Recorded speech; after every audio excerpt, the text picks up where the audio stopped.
My name is Fred. I'm from the AMI Tech Support Group. If you've called into AMI support in the last 18 years, there's a good chance I'm one of the people that you've talked to. I'm here to cover our Copilot and using it to do startup of new jukeboxes, new hard drives, or location setup. The new setup tool is a combination of the new Jukebox 11.8 software and the Copilot app that gives you the ability to do a lot of the setup things that you used to have to call tech support for. So it will allow you to assign locations, copy settings, clone the local essential albums, and trigger the hard drive, all without a call to tech support or having to type a trigger code in on the screen. So I know that a lot of you have struggled with trigger codes, as have we all. So this is a way to try and mitigate those problems and work around it. I'm going to start with a change that you may see in your existing jukeboxes. The 11.8 software isn't on junk drives that ship from the factory yet, but it is coming. So it is in the field boxes, however. So one of the first things that you're going to notice is going to be a change in service mode of our boxes. And we're going to start on this box over here. When I go into the service mode of this jukebox, they have a feed pulled up. There it is. Perfect. So when we go into the service mode of this jukebox, you're going to notice that at the bottom it says no location assigned, read only.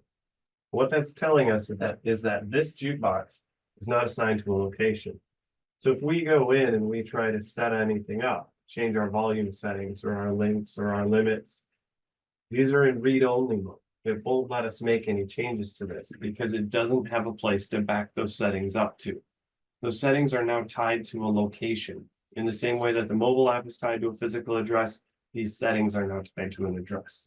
But along with those settings, it also ties the local music and all the channel settings and everything in the service mode. So in order to work through that, we go to the system setup. We go to it. If we run into a jukebox like this in the shop, we can go to system setup, advanced administration, and then our jukebox setup tab.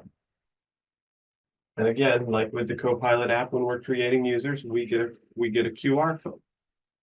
Now with the QR code, it's as simple as pulling up our phone. Okay, so on my Pixel phone here, all that we have to do to use that QR code is I go to my phone app, just my regular phone. I pull it up, I point it at the QR code, and it generates a link. That link automatically pulls up our tech support line. It automatically pulls up the way to log into tech support. So this jukebox is currently assigned to a different operator than I'm logged in as on my Copilot app. So it tells me that I need to call tech support. So this is telling me that this jukebox is assigned to a different company. I'm going to back out of that and just say complete. See, I'm logged into the webinar, and I believe this is on our sales account. But while we were doing the questions, I put a brand new out of the factory hard drive into our curved jukebox. So we'll walk through the steps of that. It's booted up to the point where it's asking me to touch the targets on the touchscreen. So I go through, I touch my 4 targets to calibrate. I hit my yes to save. And now, instead of coming up and asking for a trigger code, it's going to come up and immediately ask for a QR code. So I'm going to pull it up here so that we can read the screen because we don't have screen share on both jukeboxes. So when the jukebox pulls up with a brand new hard drive, instead of coming up and asking for a trigger code, it's now going to say, to launch the jukebox setup process in the AMI Copilot, scan the QR code with your device's camera, or enter a trigger code in the box below and press the send code. So if we want to enter a trigger code, we can touch the box, it'll pull up the keyboard and we can type in our normal trigger code. But if we don't want to have to deal with a trigger code, and this is on a replacement hard drive. This jukebox had been working with a previous drive, so we just put in a brand new drive because something failed. We pull it up, we touch the link, and it asks us, which venue are we at? It pulls up the venue confirmation. We touch the venue and it tells us this jukebox is currently assigned to the AMI Webinar Curve GR office. To keep this venue, select venue or select keep venue. to assign it or change it to a different venue. If we're moving this jukebox and putting a new hard drive into it, we can change the venue. Since this is just a replacement here in the office, we're going to press keep venue. So we've confirmed the venue. Now we do configuration selection. We can say, do we want to keep the same settings that we had on the previous hard drive? Or do we want to change the settings from a different venue? This includes any music blocking and lockouts, any schedules we had, so background music, autoplay, auxiliary audio, any schedules that we had set up are do not disturb, and it copies the local music. It's not something that's exclusively done by a call to tech support anymore. It's done from this QR code. So if we say keep settings and I hit complete, jukebox setup is complete. You've completed configuration of the jukebox. I now hit done. And in the background, that jukebox has loaded all of the same schedules that it had on the previous hard drive. So this curved jukebox with a brand new hard drive has just triggered itself. It's loaded all the settings that it had set up in service mode. It has copied all the 1 credit plays over, and it is now online and knows exactly where it is. The address is there, it's ready for the mobile app, and everything's ready to go. It's a really straightforward process if you have to change a hard drive. It comes up, we touch the targets on the screen, we scan the QR code, answer the questions that yes, we're staying in this location with it, and we're done in mere minutes without a call to tech support. That hard drive is triggered, settings are copied, and music is closed. The same kind of options will come up when we have the QR code from the service mode, where if we want to load settings, we can go into the service mode. I'll go back to the main menu again. So when there's no location assigned, we go to System Setup, Advanced Administration, and Jukebox Setup. If we put in a brand new hard drive, it'll come up with the QR code we saw on the other screen there. And after about 15 minutes, it'll time out and go back to the normal screen. If we miss that window for whatever reason, because we start up the box in the shop and forget, we can always come in through the service mode. And then with our camera app, so if we switch over to our camera app, I can come up and I can scan our QR code here. And again, we get the same kind of screens. We get venue confirmation. We can go through and then we can say, is this jukebox at the shop or is it on site? If we're on site, we can go in and it's going to ask me, should I use my location information to determine, am I at the same location as the jukebox who's doing the setup, or did somebody send me a picture of this QR code? I'm standing right next to it, so I'm going to hit same location. It comes up and it gives me options for the 4 different boxes that we've had set up here. This is our AMI Mini GR office, or if this is a new jukebox in the same location, but we're putting it in the basement, we can use the plus sign in the lower right-hand corner to create a new venue. It'll pull up a search menu and I could put in AMI Entertainment, put in our address and create the new jukebox and pin myself on the map. Since we already have this location created, I'm going to assign it to the existing location. Once I do, it now has the address and GPS location necessary for the mobile app. The next step is the configuration confirmation. Do I want to keep the settings that this jukebox had previously, or do I want to change the settings? I can go into any jukebox on my list. So if I'm setting up a new jukebox at a new location, I just created the location and assigned the jukebox to that geographic location. I can go into any other jukebox on my list. So if this is Pancho Pizza's East, and I set up Pancho Pizza's West last week, I can go into my list and I can pull all the same settings from one jukebox on my route to a completely different one. And again, that's a copy of all the settings, all the schedules, and all of the local music. I can pick and I could copy the settings from our curved jukebox that we have set up and confirm. And it will now, once I press the complete button in the background, it'll copy over all the same music as the curved jukebox. So now we've got 4 boxes on our list. There are 2 different ways that we can get to the QR codes. One is with a brand new hard drive booting up from scratch. It'll automatically come up on the screen as soon as calibration is done. And the other is going into the service mode and automatically pulling it up.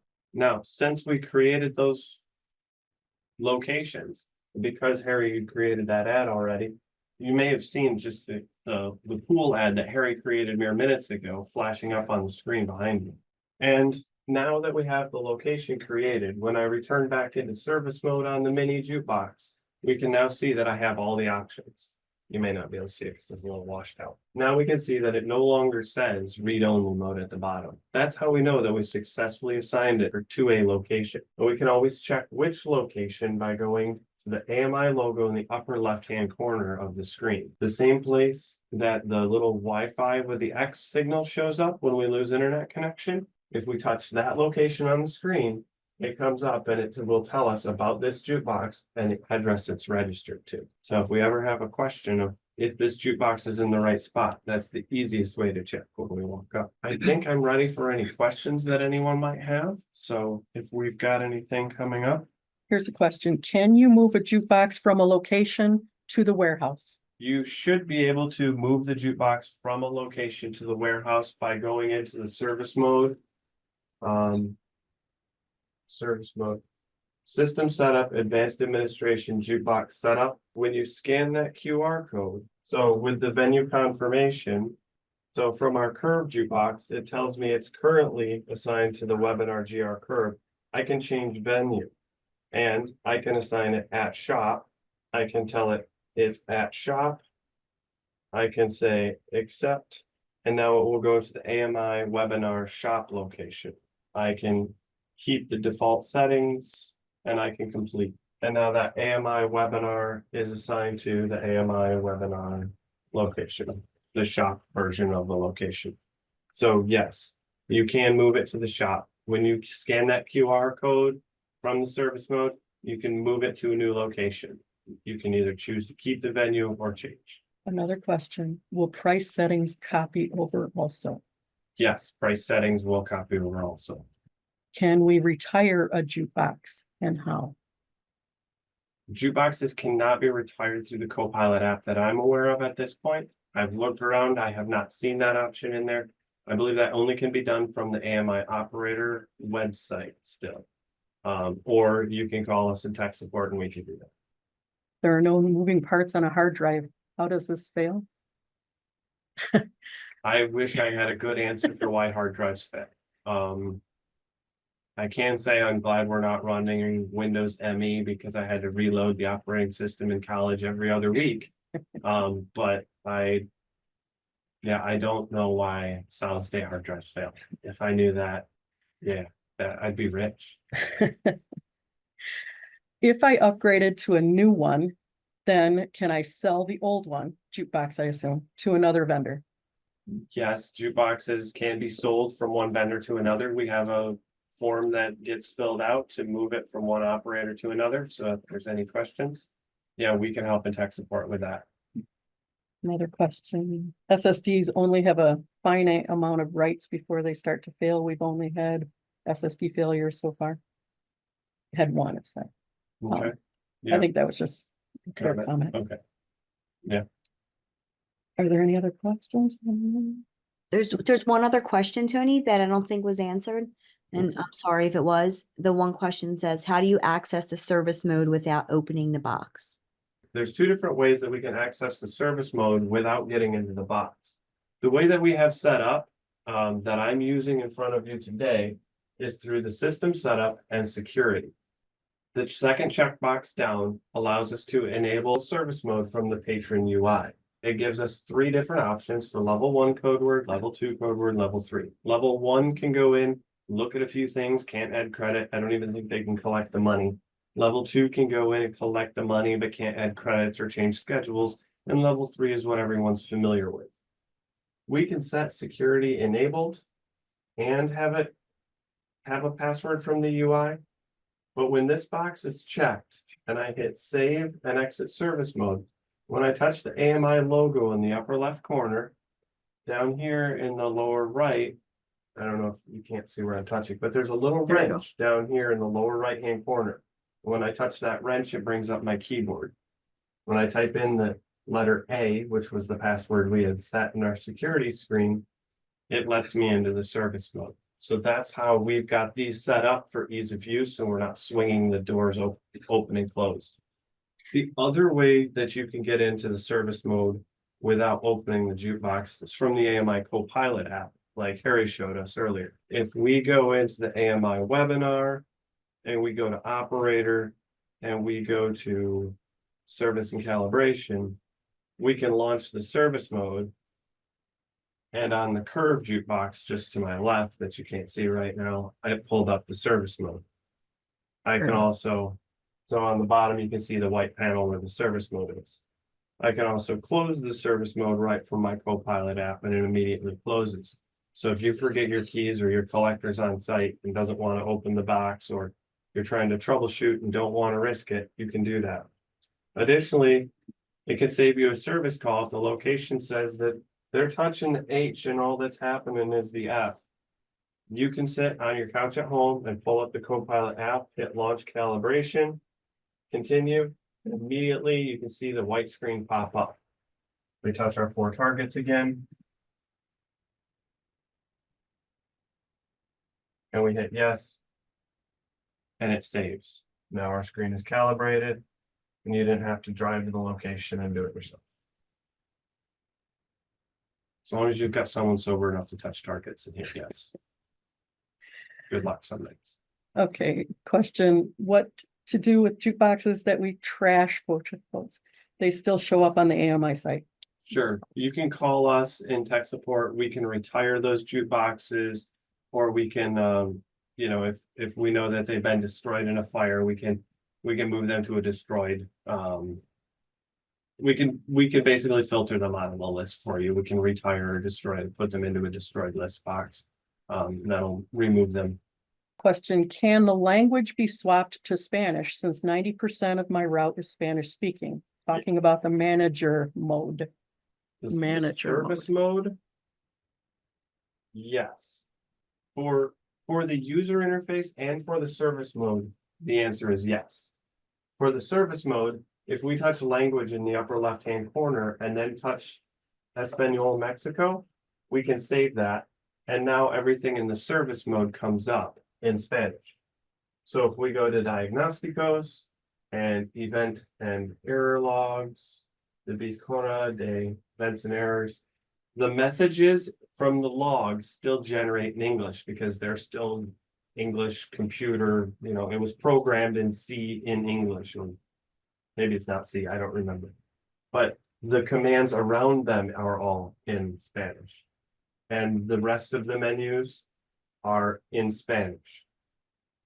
And that's switched by touching that button in the upper left-hand corner for the service mode.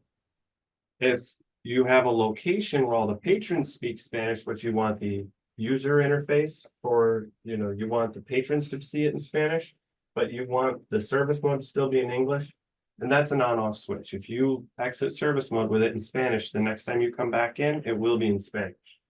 The user interface, we can change the default on-screen language because we have boxes in Canada. We have French because we have Spanish-speaking boxes. We've got Spanish, and then we've got English as the default. But we can switch it to Spanish here, and then when we exit out, it switches everything on the screen over to Spanish for the patrons. If you were talking about the service mode, yes. And if you're talking about the patron mode, yes. We can set both of them. I don't know if there's a default language tie with the Copilot app or the AMI Music app. I believe there's something with AMI Music. So the language of the app usually,